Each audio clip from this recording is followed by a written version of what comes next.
Good evening, everybody, as you make your way into the room. Hope you've all had a lovely day and you're going to use this as a bit of an opportunity just to chill and hopefully learn something and take something away with you. Just as we wait for people to come in. Now, one of the things I was talking to Beth and Lisa, who organise this, one of the things I did want to start off really by saying is the topic that we're looking at tonight and this tool has certainly raised concerns across the education sector. I think it's raised concerns everywhere, really, I'll be honest. And it definitely is something that has divided opinion as to whether the benefits of it and the limitations and so on. Now, the first thing I do want to come out and say is I'm first and foremost a teacher. My background is I worked in compulsory education for a number of years before becoming a lecturer and researcher at Wrexham University, where I've been working for a while now.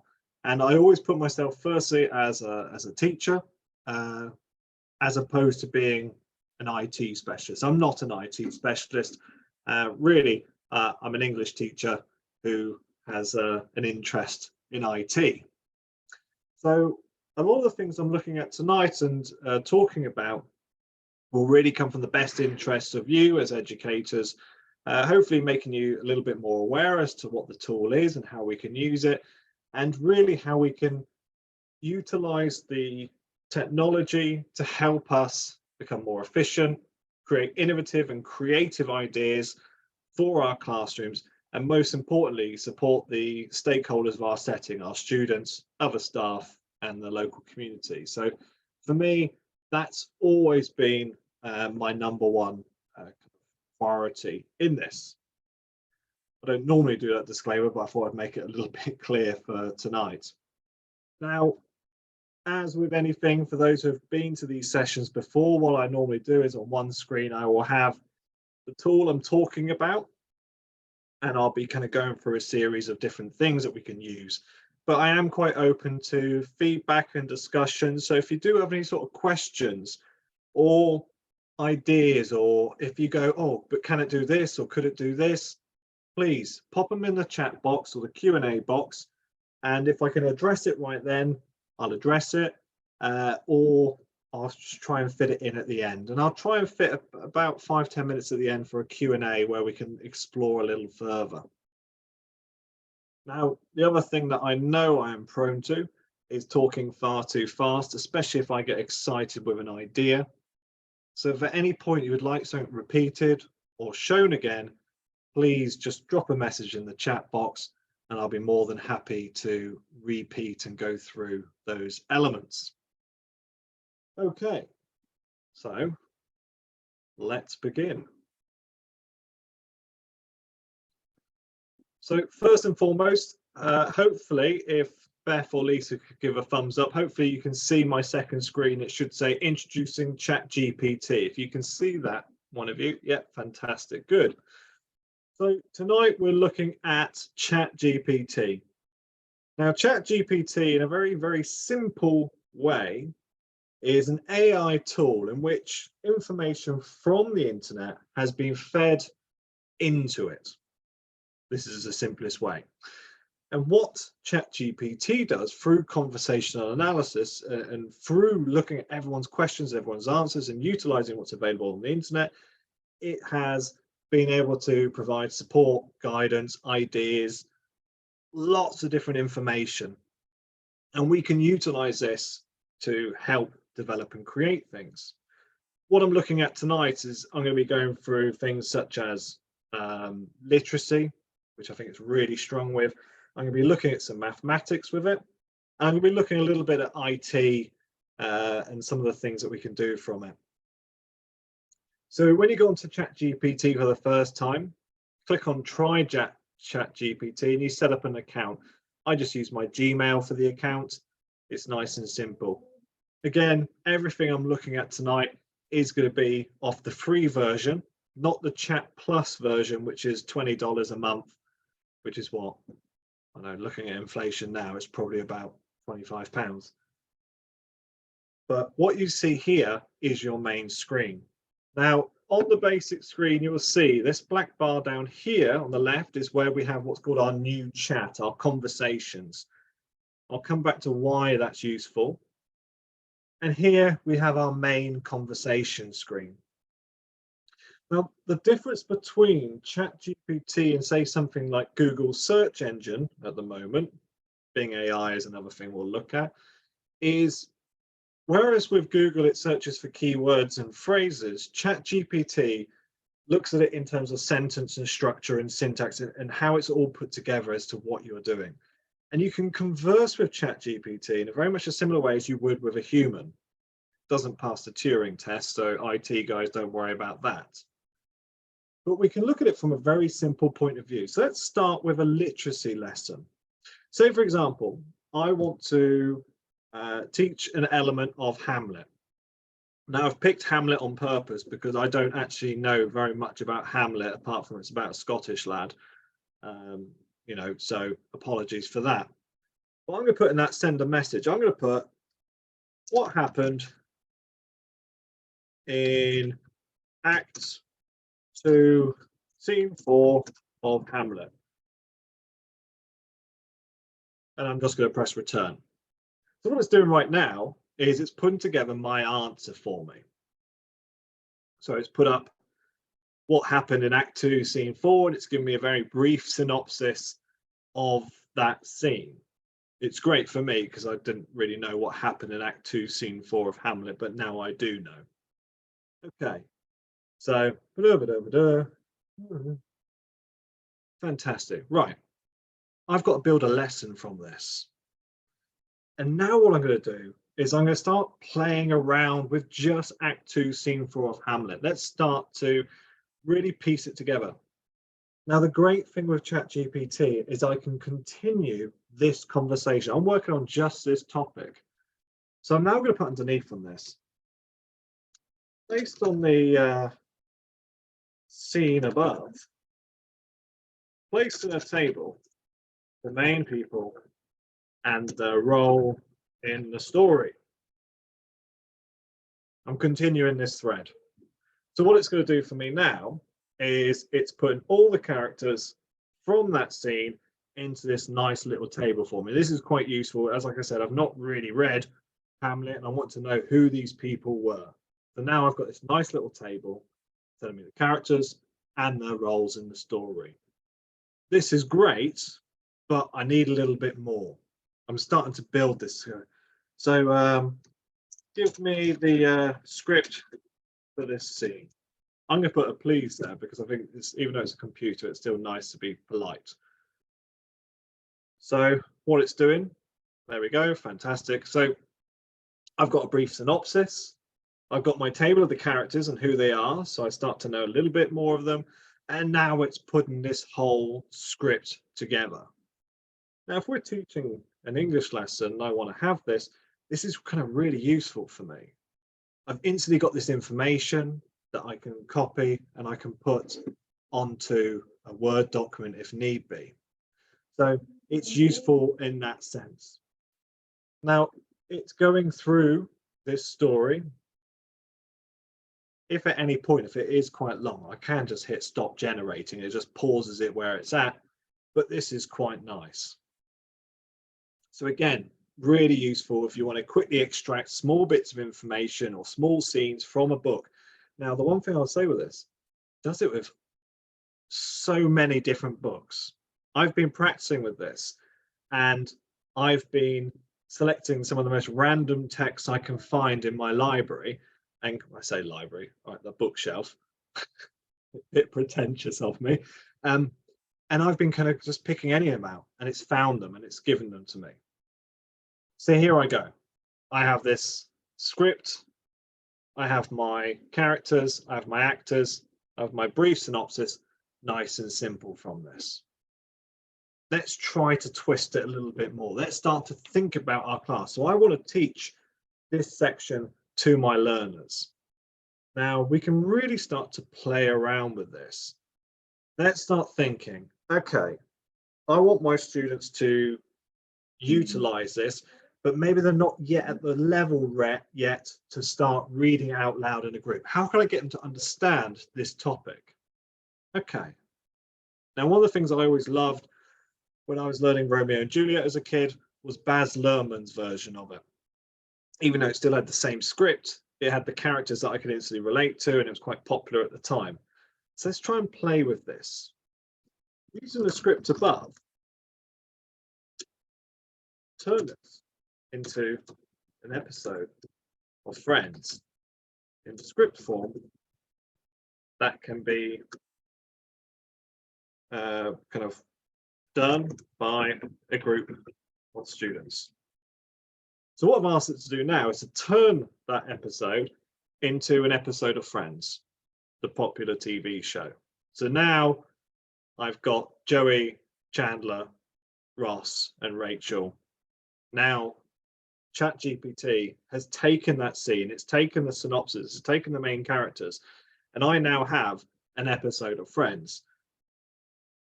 Now, it has entered a few other characters in there themselves, which is quite nice.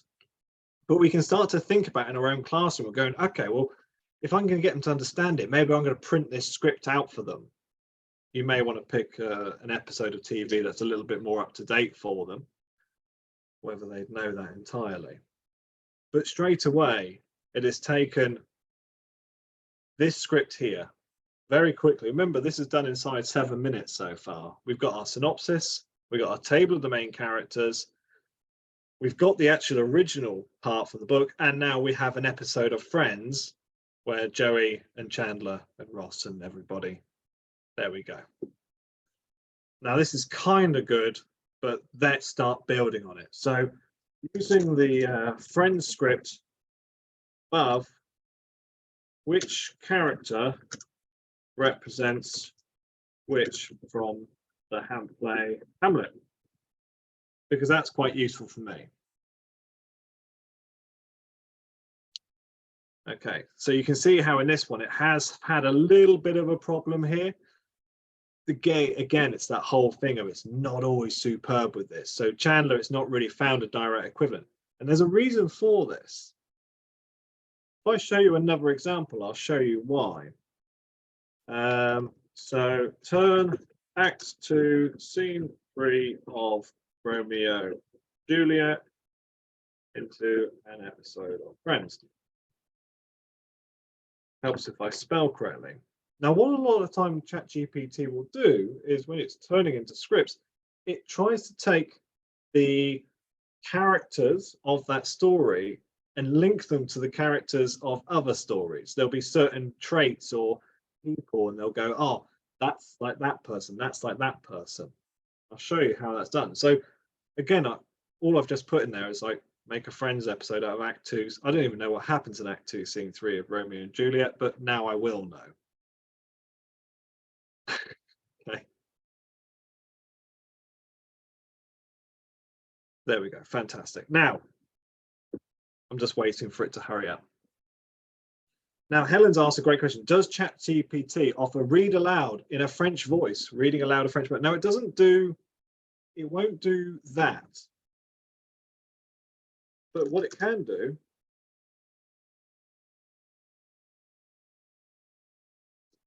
is I can turn it into French. So it won't read it out for me, but it will translate it, and it does it in every language that is available. So now what it's done right now is I've got my episode of Friends in which it's discussing what happens in Act 2, Scene 3 of Romeo and Juliet. I've got it in English, and I also have it in French as well. Now I can use that, and I can put it into another tool, which we're going to look at next week, which is an AI tool for transcription. But there we go. If you wanted to have a French episode of Friends on Act 2, Scene 3 of Romeo and Juliet, we have that. And yeah, it includes absolutely everything.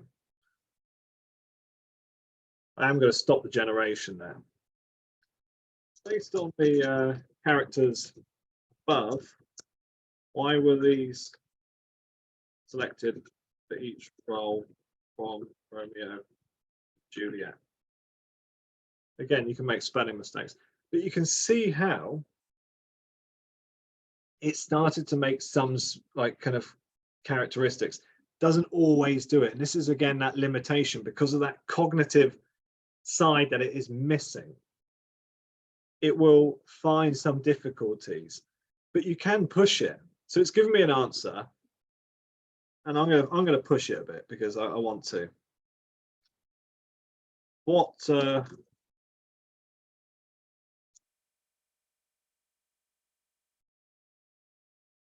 you don't like an answer it gives you, just keep pushing it until there we go. Thank you. So if you push it enough, there we go. It's now applied different characters to different people in Prince. And you can see how, like, you know, it's picked Joey there as being Mercutio, which I kind of, yeah, maybe get. Chandler as Benvolio, and Monica as Lady Capulet, and Phoebe as the nurse.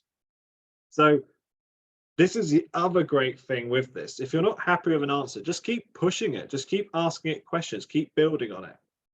Okay. So let's go back to our earlier thing on Hamlet.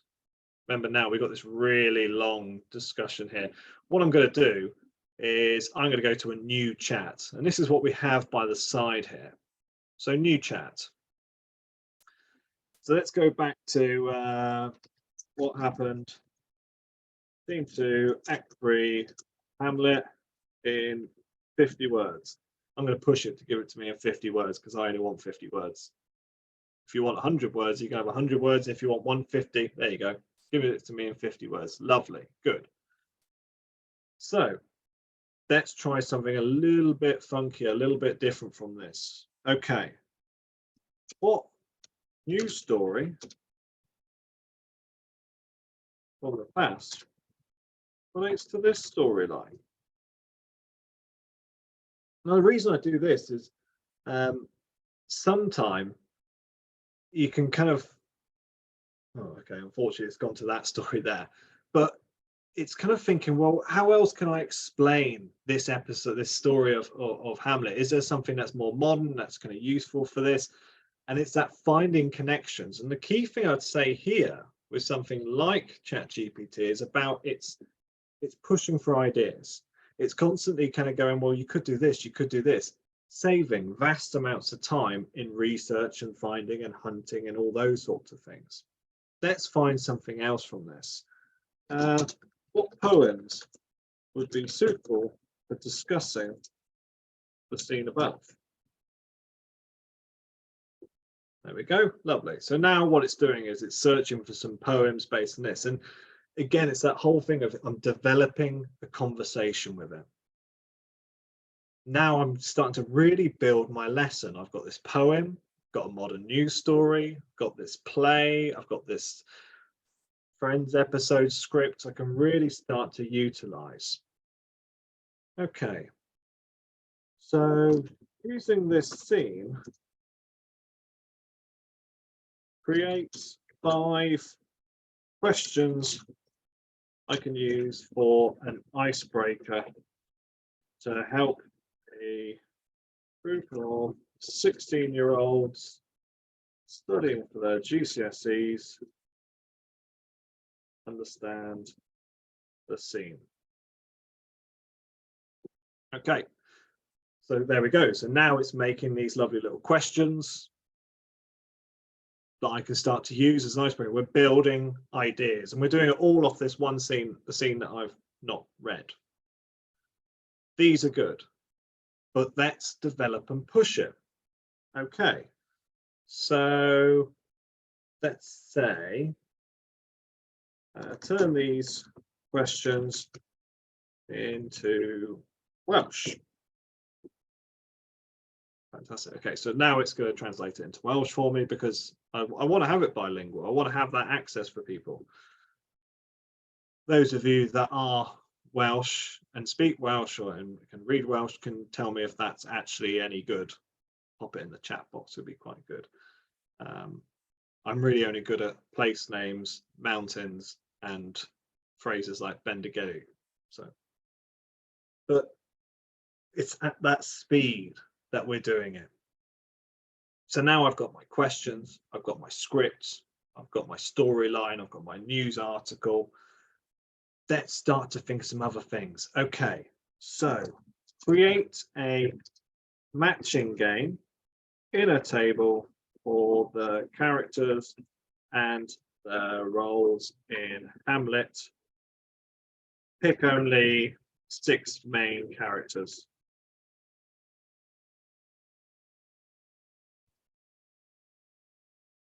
Again, speed, efficiency, and now it's going to make me this little matching game.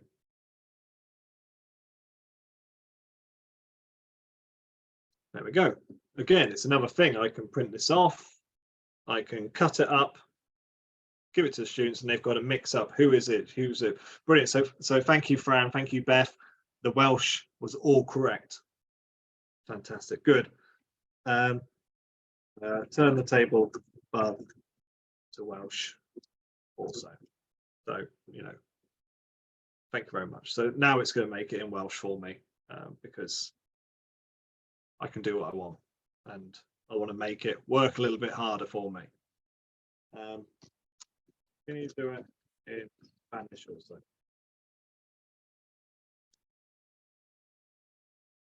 You can just keep asking it to make as many things as possible.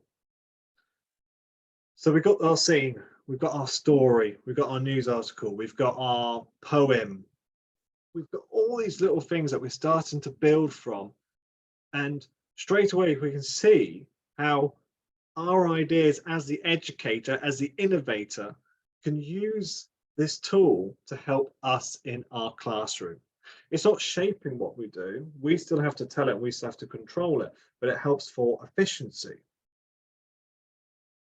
Now let's take it another level. Turn the activities above into a lesson plan that would fill 3 hours for a group of 8 16-year-olds studying for the GCSE in Wales. And this is the next level that a lot of people do really like. So what it's going to do now is it's going to make my lesson plan for me based on all of the ideas. Oh, good. Someone's asked another question. So, Joel, we're going to find out in a second because I've not tried that one. Thank you, Fazana. That's much appreciated. But what it's done now is all of my little activities that I've put together, I've said, Joel, can you ever go at turning it into a lesson plan for me? So now it's made a nice little lesson plan with activities.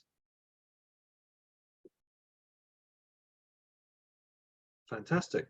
And again, the key thing here is you may take that and go, oh, okay, I'm going to adjust this, and you can do that. But sometimes you may look and go, oh, I like how it's put that together. That's really helped. Let's try out Fazana's. Yeah, you can tweak the timings, you can tweak anything.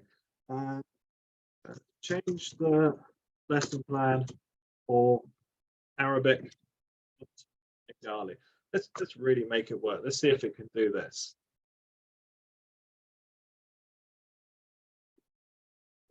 Fazana or anybody else will tell me if that is correct. If it is, fantastic. My dad spoke Arabic, I did not. So he didn't teach me that. Now, again, you can see there are certain things it does not like. It does not have good times with. I am going to look at the limitations later on because I've spent ages trying to break it, and you can do it. So we've got it in Arabic, Bengali, French, Spanish, Welsh. We're really starting to play around with it. Throw some more questions in. What else can we do with Hamlet? What else can we do with this? Any ideas? Throw them in the chat box. Let's see how much. Let's try and see it as a challenge to try and break it and make it not work. It's always the best way I get to think about it. Ask it to make a mind map. Hey, great question. Good. Okay, so you're gonna be disappointed because it will. So turn the scene at the top of the page into a helpful revision mind map. I'm going to try and spell correctly.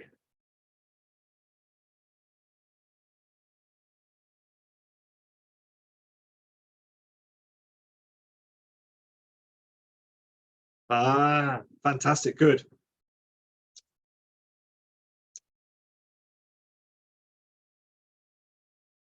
I'm going to keep pushing it. There you go. So if the image doesn't work, it's made this nice little text-based version of the mind map for me. And we can play with it. Okay, can you make the language simpler for entry levels? Oh, good. Yeah, using the scene from the top, can you make the script simpler for entry level to hang on.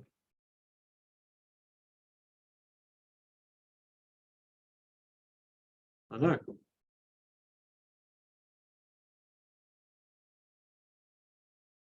How's that, Fran?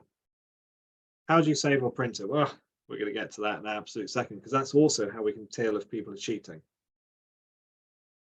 So it's a very short scene, so it has made it simple. Good. Turn the scripts above into Bulgarian.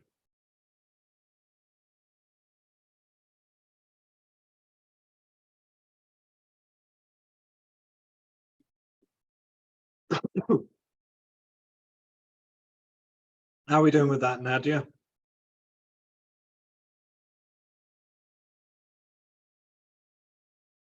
Now, if you did want to copy it, and this is something that we need to look out for as practitioners.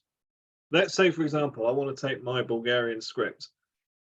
Again, select what you want. You can actually just hit that little clipboard there and it copies it. Let's go to a Word document.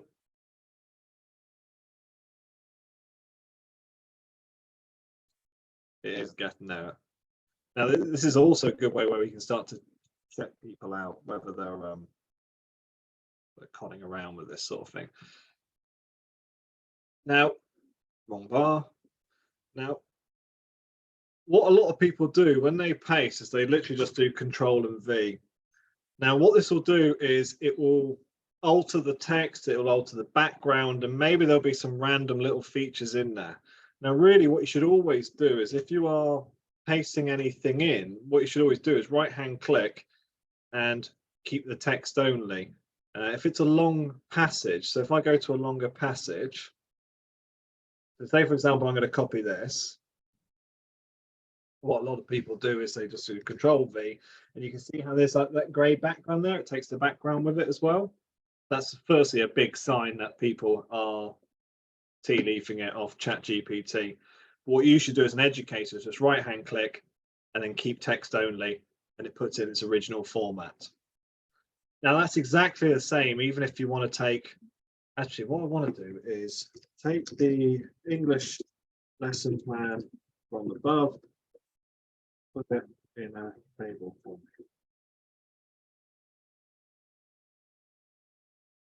Because I want it in a table, because I like things in a nice, neat table. There we go, fantastic. Because it does the same again. I don't like that lesson plan. I'm going to push it a bit more. With the lesson plan, include a box also with learning aims and objectives. Thank you. And this is the thing, you can build and build and build on top of what you've got. Now, again, it's annoyed me. I'm going to ask it to do something else in a second.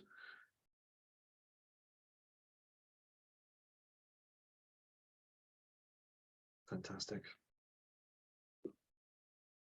Okay.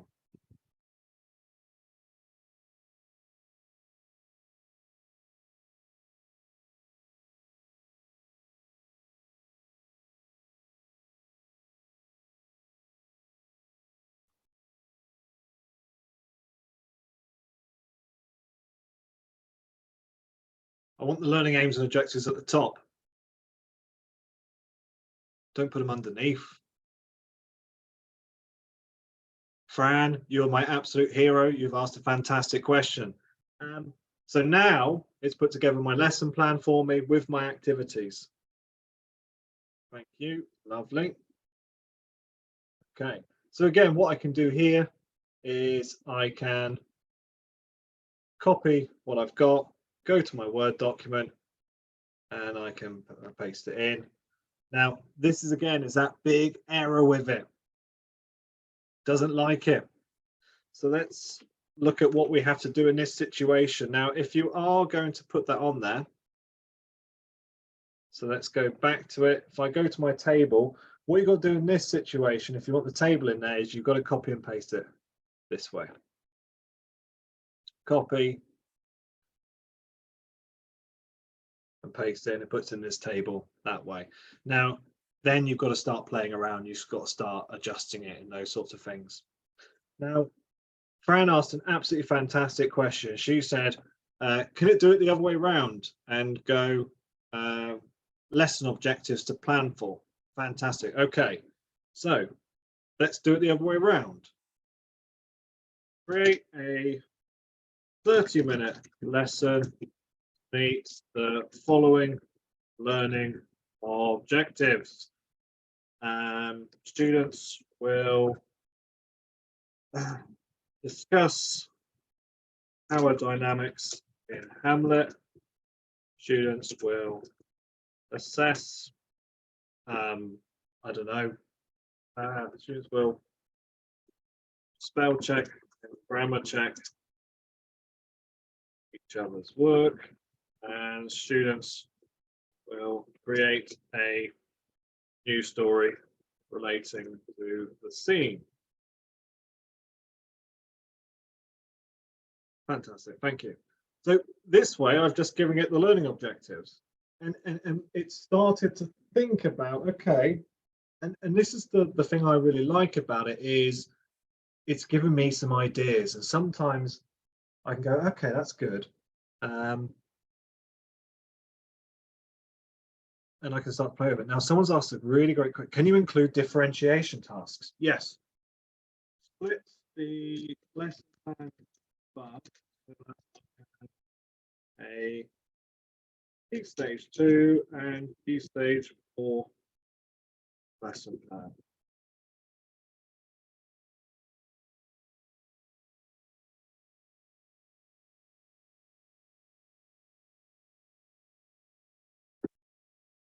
Okay, so what it's done now is it's created a lesson, 2 lesson plans in which it maps it for me.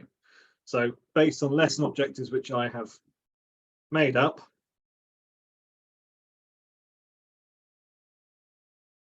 now I love this. Rachel has asked me a very, very specific question, which means that no, I want something that is incredibly horrific to try and find. That's really, really difficult. And Fazana's asked a fantastic one. I'm going to say this now, Fazana, what you've said there is exactly what I did the first time. There we go. There's my lesson plan for Key Stage 4 with learning objectives. There's my Key Stage 2 lesson plan on the same class. It's differentiated. Based on the scene, top, create a limerick.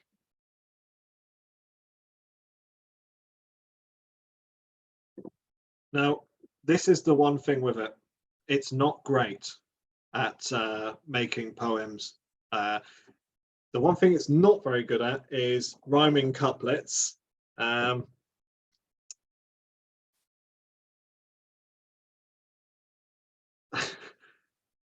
you go. But it will try and make a rap out of it. Not that you're going to win any awards for it. But straight away, just from your idea, it starts to really build, you know, your invention is what you're using here. Okay, so Simon's asked a really specific question. Now, this is going to be this is again, it's that whole thing about where it's limited. This is important for us to be aware of. When they filled it and when they built it, it was using information up to 2021, 2022. So if I asked it a question such as who won in the football yesterday, it would have no idea. But you know, let's try Simon's question there. So based on the lesson plan, which of the 4 purposes on the Welsh curriculum is it meeting? Now, I bet you any money, okay, it's not, but it's not giving you anything specific. It's not coming up with the actual code or anything. What I'm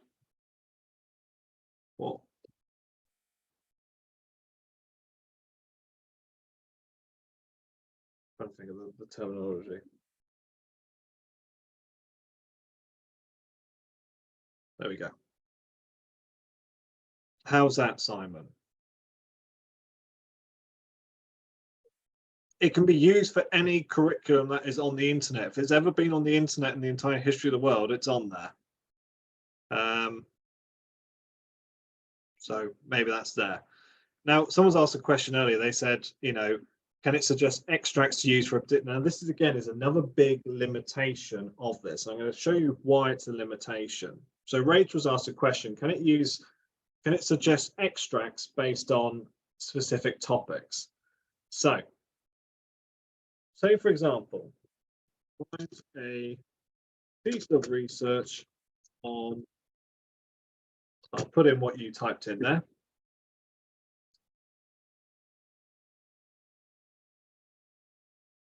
Yeah. So Simon, because the national curriculum has only kind of really been out there the last couple of years, this is again is that big limitation of it.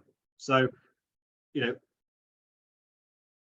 this is a question that was asked by one person in the chat group. So I could say to it, provide sources for the above information. And this is where it does start to fall down. It will give you books or things, but if you ask for, say, for example, journal articles or websites, what a lot of the time it tends to do, what I've noticed from it, is that it creates what it thinks it looks like. And I'll give you an example. So provide web links for the above documents. And I found this in my own research. Now, it's saying it can't provide citations. Now I'm going to push it again because I know it can. But it can give you these books, and you may want to find those books. Hopefully that answers your question. I hope this helps. No, I want to push it a bit more. Can it locate a quote from a particular author on a particular topic? Of course it can. Yeah, you put the quote in there, Simon, and I will see what it finds. Rachel, it's not pretty good. We want the website. Provide a website with these sources available for me to read. And this is because I really want to, it can. Because what it does a lot of the time, it creates what it thinks of the websites. There we go. Okay, good. So as you can see here, it gives me these really open ones here as opposed to different one.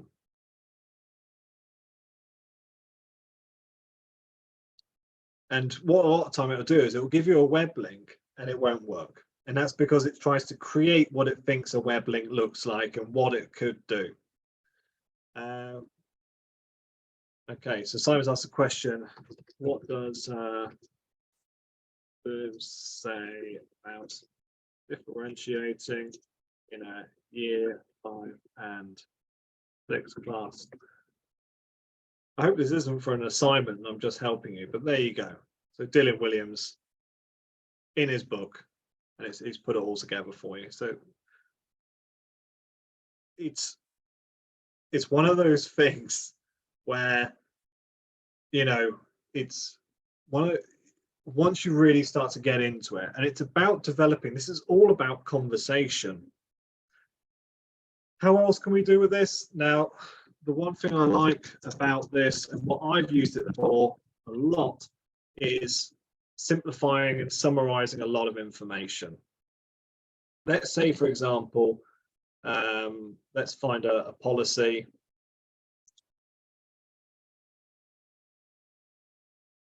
I'm also going to show you where it goes absolutely wrong as well.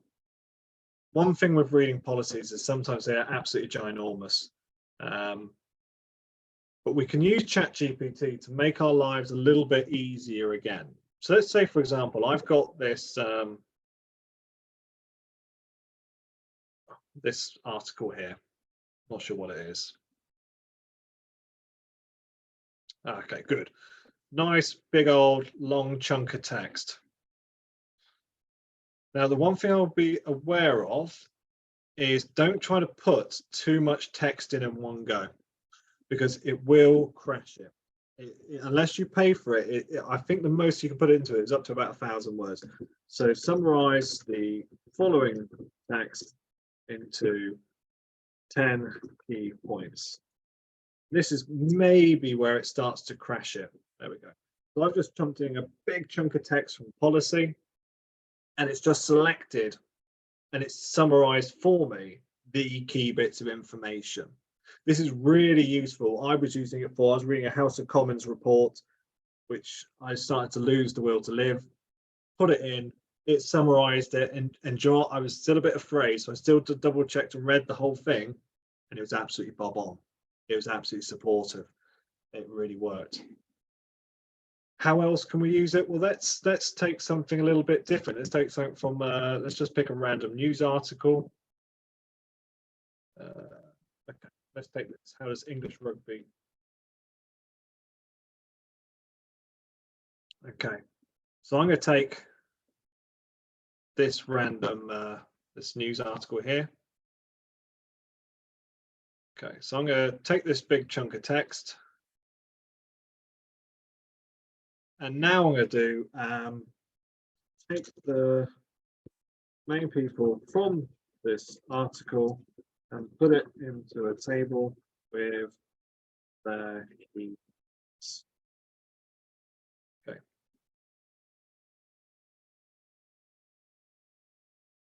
So now it's taken that big news article that I've just put in, and it's created that for me. Really useful. Again, if you've got a large chunk of text, you want to know who the main people are, what they're saying, what they're doing. Now, someone's asked a really great question. So how can this be used in early years? And it's again about, it's the questions you ask it. Now, in this instance, a lot of stuff I'm showing here, you may think, well, it's not really kind of useful for this, but it is. Let's play around with it. Let's say, for example, my early years group, you know, I may want to go, what activities can I do with an early years group? And I have, I don't know, a bag of plums, some, no, give me some ideas, some string and a bag of balloons. I don't know, just put random stuff in. And now what it's doing is it's going all the way through. It's kind of thinking, all right, early years. I've got some plums. Nice. There we go.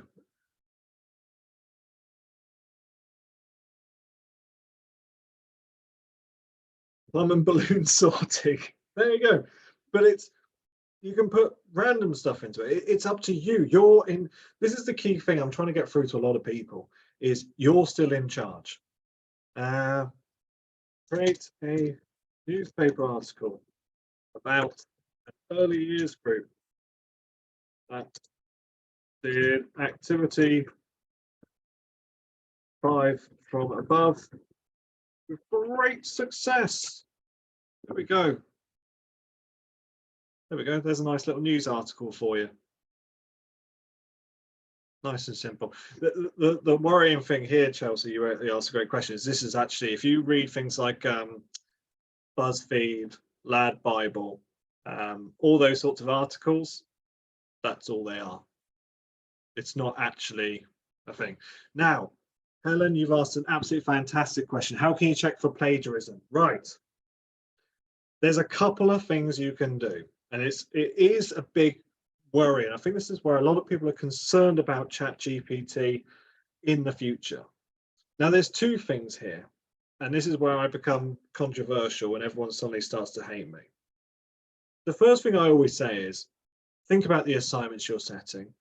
If the assignments are being easily completed by a robot, then consider, okay, what can I do that a robot could not do? There are quite maybe some things in here where I think a robot could not do that.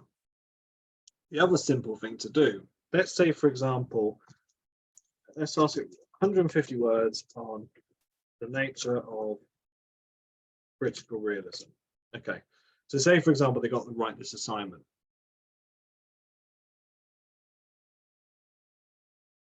Now, there's a really, really simple way to play around with this, and this is something for you guys to do.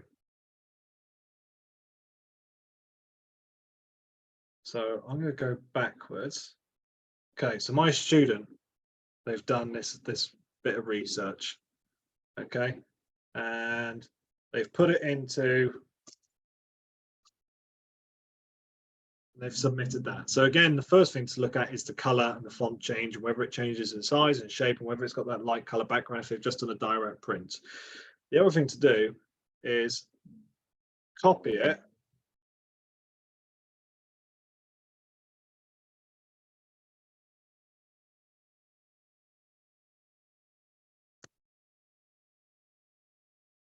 and reverse it. There we go.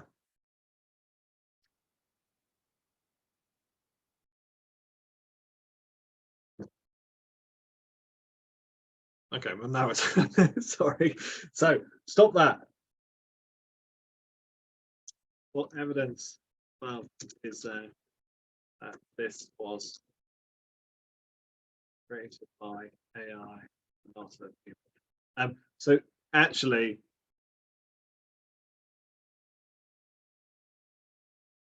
oh blimey, that's because it's a base of my previous question.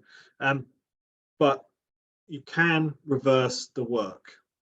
Now, can it create a mark scheme from a question which I create from an exam question and be able to mark it? Yes. If you give the question, it can make that for you. Yes. Will it mark it for you? No. Sorry, it won't do that. But it will provide, it can help with feedback and it can help with marking. Now, I've used it in a way of, I did some marking and I thought one of the pieces I wrote was a bit aggressive and I was a bit angry maybe when I was marking it. So I put it in and I went, what other words could I use to make this a little bit better? Ask it to create an exam. Will it do diagrams? Emma, no, it won't. That's the one thing it won't do. Unfortunately, it doesn't create images unless you pay for the real full one, but it will give you other things. Can it do more than table layout? Think of spreadsheets in Excel. Can it create sample spreadsheets? Yes. This is my example. I'm already prepared for this. So let's say, for example, I have these students here. These are my students, Dave to Tom, and these are their marks. Can it do profit and loss accounts? Yeah, of course it can. Let's say, for example, I want to have, you may have a really long table. And I want to have, whenever I put someone's name in there, their mark come up there. Now, those of you who are amazing at Excel may go, I know how to do that.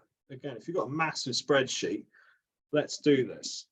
So let's say, for example, I want it to make me an Excel formula that when I put someone's name in, it gives me their mark. Okay. So let's put some questions in. I've got to think about this one here, so give me a second. Because you've got to give it nice, clear instructions. That's one big key thing with this. So I'm going to make a new chat because otherwise I'm getting confused with this. Create an Excel formula that works out, that will provide mark for a student when I type the name in. Now, straight away, what I've got here, I've on purposely given it a really vague set of instructions. Okay, so it's not possible to create an Excel that automatically provides a mark for students. Right, it is, because I'm going to keep pushing it, Okay, based on above.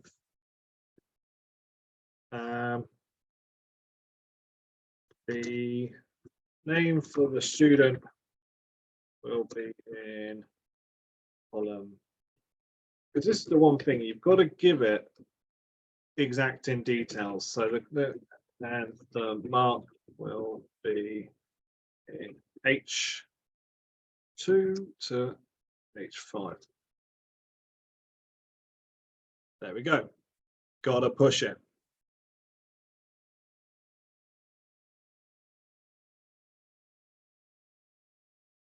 So what I can do now is I can copy that code. Let's go back to my Excel spreadsheet. Now I want it to be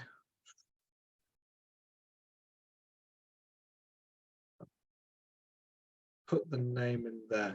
Now, one thing it will have is errors from this, and we can develop these errors. Okay, so let's start looking at why this has gone wrong. And again, it's that whole thing of really playing with it, really starting to think, okay,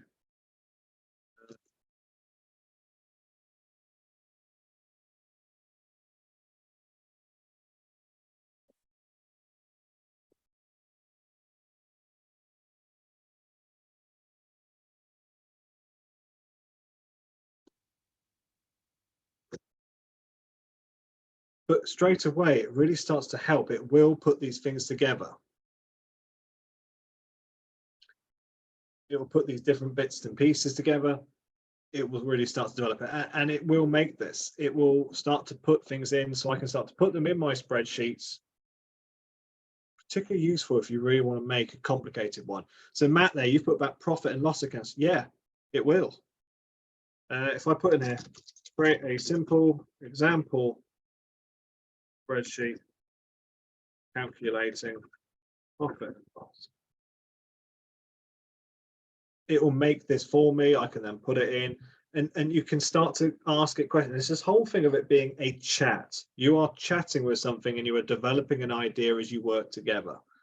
So it really does build on lots of different ideas. There we go. And if I wanted to, I could stop it and I could go, yeah, but can you give me some Excel formulas that would fit? Provide Excel formulas or above, so I can Excel.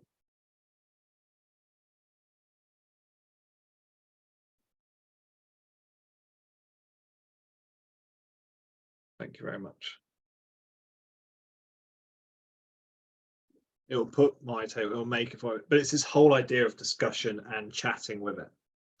Can it make a Diamond 9 statement for Key Stage 2? I don't know, let's find out. I don't know what a Diamond 9 make a Diamond 9 statement. Key Stage 2. I don't even know what a Diamond 9 statement is, but hopefully this will know.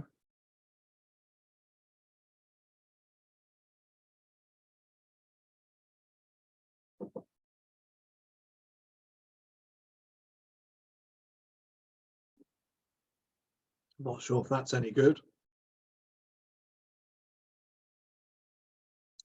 So again, another question, can children use this? Is there a parental lock, so to speak? No. This is, again, it's that other thing of going, it's about us being aware of its use. And we got to start thinking about, you know, so a lot of time when I'm setting exams now, I'll have like a Viva or a personal reflection, or maybe I'll do a Q&A with students. So we're now already starting to think about assessments are going to change. We need to start adapting. It can't just be this thing of just rote, didactic. How do students prove? How do students show critical thinking? How do they show critical discussion? How do they show ideas? We know these tools are here and they are really useful. It's about thinking, well, okay, so let's take this Diamond 9 here, as Fazana was just saying. The students have got to put it in order. it's made me a really nice activity. I can now spend a lot more time working with students. I can spend a lot more time dealing with the part of my role that I really love doing, which is working with people. And that's where we got to think about, that's what we do as teachers. That's what makes us fantastic. So we're not having to spend too much time.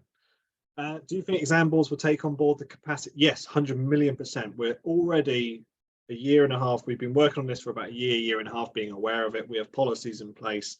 It's something we are putting forward. And do you know what? Today, I had so much more planned to discuss, and there is, blow your mind, there's a million and one things.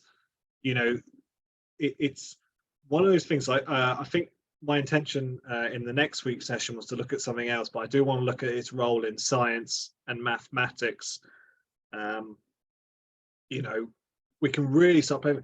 Another example that I had, I'm not sure if anyone watches YouTube example videos, because I'm sad like this. But I want to know how to import a file onto a handheld thing. And I'm not going to sit and watch 5 minutes 27 of somebody babbling on about, oh, then you could do this. And I was like, oh, it's too long. No one's got time for that. So, you know, I've got this video here. Just refresh that video. And what I want to do is I want to get just the absolute core information from this video that I have here. And we can start to use ChatGPT again to make our lives a lot easier. It's given me a bit of grief now, probably because I've been working this computer a little bit. There we go. Get rid of that. Just so you know, Dave Gilmore and Roger Waters aren't real students in my classroom. Okay. So say, for example, see, it's just going to be a really, really long video. But what I can do is I can go to a YouTube video. I can go to show transcript. This is what I do now. And I copy the transcript, because all I want is the instructions of how to get a GPX file onto a handheld thing. I've copied the transcript. I've put using the provided script, create a step-by-step guide for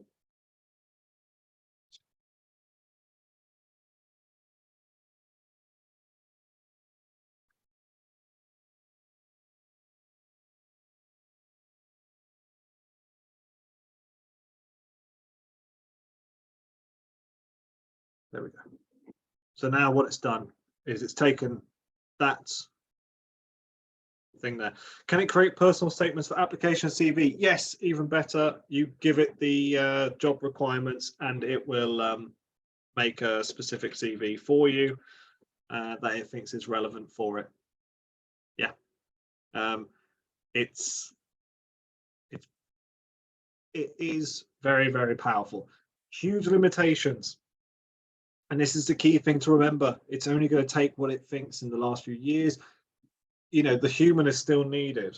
Your innovation, your creativity. It's come up with ideas before and I've gone, yeah, they're pretty terrible. I've had better ideas. But in terms of how we can use it to generate new ways of thinking and building and developing, it is so powerful. It is so fascinating. There's so much more that I want to look at, and hopefully in next week's session, we'll have time to do that. There's a whole host of other really useful AI tools that I want to help with. So if you are able, do come along next week. I'll be more than happy. Apologise if it's been an absolute rush through, but I think this is the most amount of questions I've had in a chat box. And, you know, it is fascinating. And hopefully I will see you next week for the maths, the science, all the other bits and pieces. So much more I want to go through. It's really useful. So thank you again. I'm going to be here for the next couple of minutes if you do have any questions. If not, have a lovely, lovely evening. So thank you.